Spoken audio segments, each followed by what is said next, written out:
Students, बात चल रही है ब्लॉक कोडिंग की और हम लोगों ने ब्लॉक कोडिंग को ऑलरेडी डिस्कस किया था and we looked at the concept behind the block coding. Students, मैंने आपको बताया था कि block coding is used in association with the line coding scheme. The reason for using block coding is to eliminate the problem of synchronization as well as to introduce some inherent error detection. Students, अब कुछ discuss करेंगे एक block coding scheme 4B/5B या फिर 4 binary/5 binary को, and we will study this particular technique and its use in association with the NRZ inverse NRZI scheme. Line coding scheme क्या है? NRZI. Block coding हम लोगों ने ऑलरेडी स्टडी किया था, and now we'll use both of these together.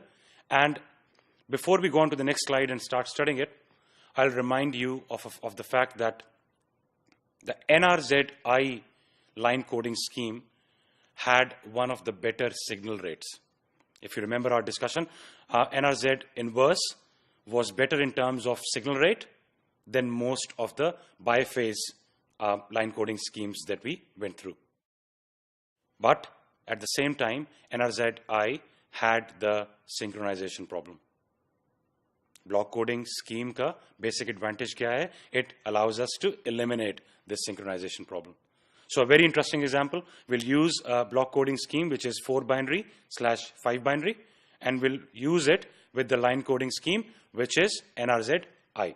Students, as I've told you, in this particular case, we are using a scheme which is 4 binary/5 binary.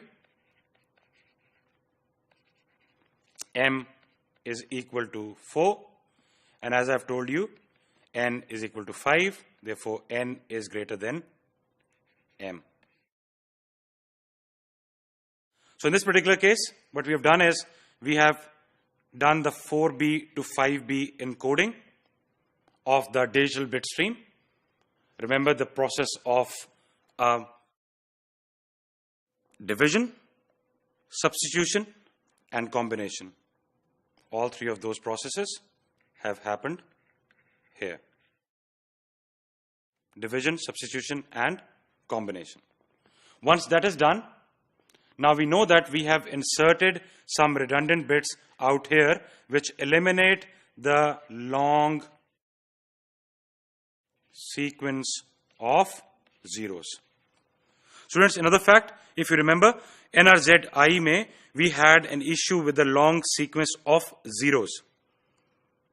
We saw that in the line coding scheme, NRZI inverse, long sequence of zeros, it was making our receiver clock synchronization out of sync. So prior to NRZI, what we have done in this case is we have employed the process of block coding with a scheme called as 4B/5B. So we have essentially created groups of 5 bits each.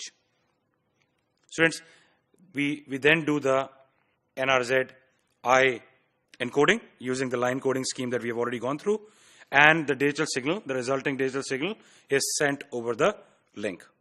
Now students, in this case at the receiver, the NRZI encoded digital signal is first decoded into a stream of bits. Once again, signal is converted back into the bits, and then it is given to the 4B/5B decoder.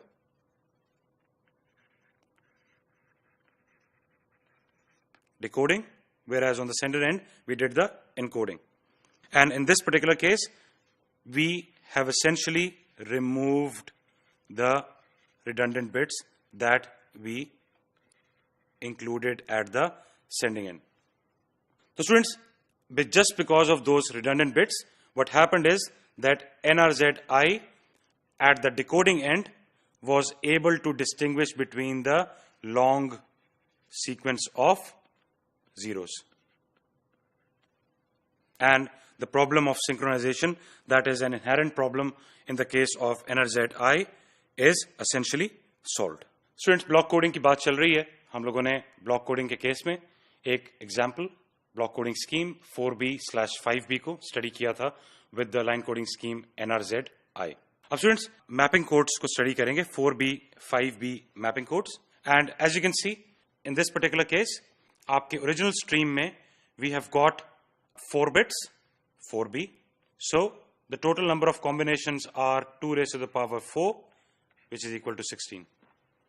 So you can see that 1, 2, 3 and all the way to 16. First column represents the original data sequence that we have, 4B data sequence.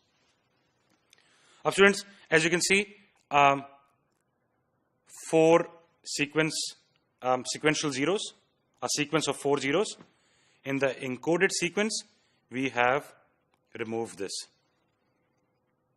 By doing a 4B to 5B block coding, we have managed to remove the sequence of 4 zeros, and although we have got a sequence of 4 ones now, but as you know, NRZ-I line coding scheme only has a problem of synchronization when there is a long sequence of zeros. So students, इस पूरे data sequence को 1 to 16 we have encoded it into the second column and the bits that you are, the stream of bits, the group of bits that you are looking at. It's labeled as encoded sequence. Students, as you can see, we have got 5-bit groups here. So 2 raised to the power 5 is equal to 32 groups. Now students, original data sequence mein we had 16 groups, but in the encoded sequence we have got 32 groups. So in this particular case, what we do is we actually we discard the rest of the groups and we use some of them for the control sequence. As you can see, quite, idle, halt, and so on. And then whatever is left, we just discard those extra groups. Now students, on the receiving end, if the receiver finds out that a group of bits is received, which is not used in the 4B, 5B sequence, then the receiver would know that there is an error in transmission, and that allows us to have some sort of the unused groups of the bits. They allow us to have some sort of inherent error detection in this 4B, 5B block coding scheme.